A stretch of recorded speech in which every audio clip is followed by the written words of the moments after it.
Na década de 1990, Sonny Hayes era um piloto promissor da Fórmula 1 até que um acidente na pista quase encerrou sua carreira. 30 anos depois, o proprietário de uma equipe da Fórmula 1 em grandes dificuldades convence Sonny a voltar e correr e se tornar o melhor do mundo. E esse é Fórmula 1 de 2025.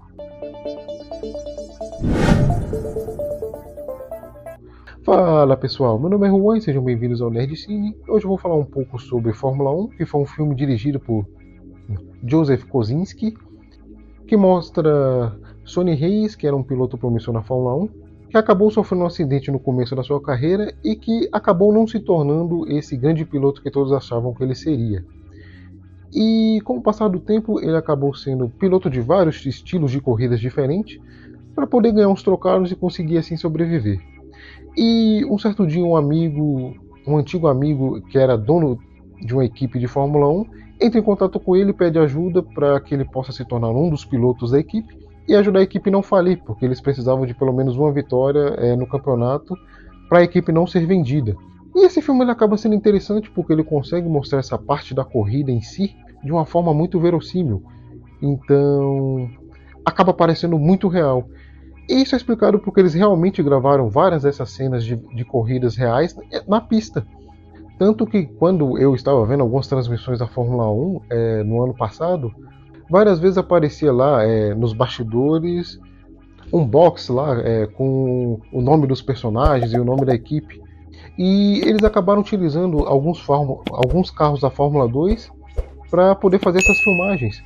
E que se você prestar atenção, tem vários pilotos do grid do ano passado que eles acabam aparecendo ali, já que tem alguns exemplos de pilotos que saíram, por exemplo o Joe e o Pérez, né, eles não estão no grid de 2025, mas que também aparecem vários outros pilotos como Leclerc, Verstappen, o Lando Norris, o Lewis Hamilton, que inclusive é um dos produtores executivos do filme, então ele colocou dinheiro para o projeto poder sair.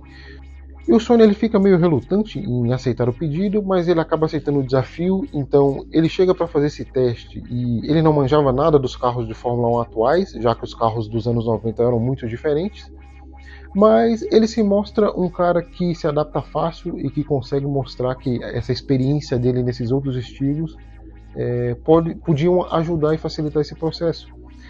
E assim ele consegue entrar na equipe junto com o piloto Joshua Pierce, que é o piloto mais novo e que ele fica meio enciumado porque ele acha que o cara pode atrapalhar na carreira dele e que também ele não queria ceder espaço porque o cara poderia, sei lá, tomar a vaga dele de alguma forma e tem todo esse negócio dessa briga de gerações, já que o Joshua sempre ficava zoando, falava que ele era muito velho.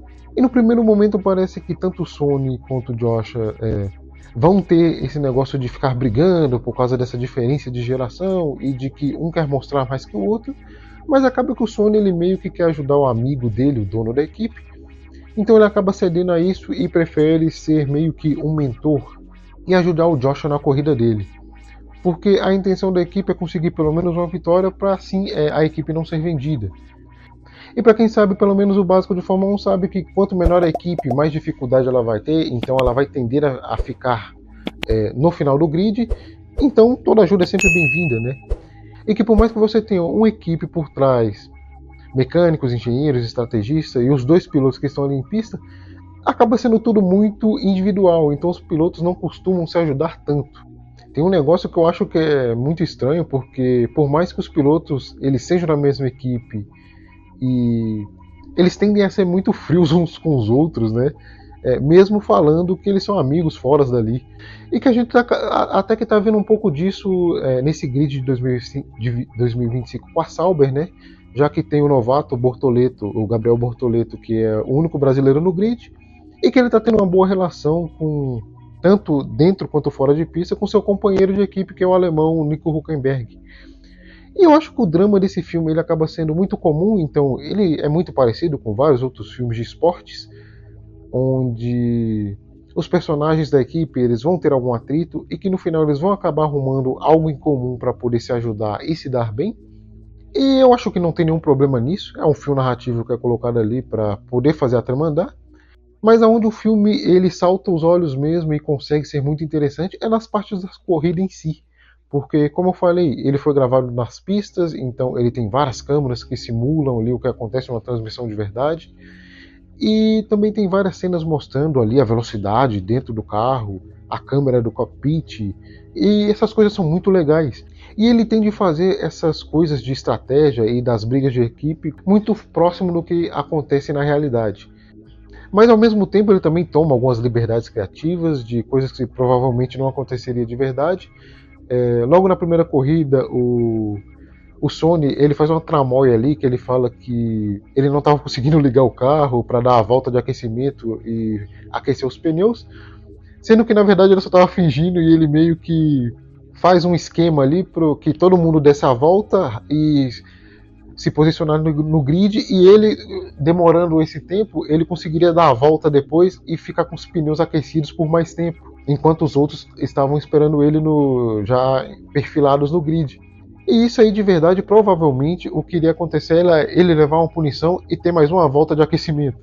Em outros momentos ele também leva punições de propósito ali para ajudar o companheiro de equipe e ficar em pista para conseguir melhores punições, e que também provavelmente seria punido. Os comissários eles iam ver e iam discutir se aquilo foi de propósito ou não.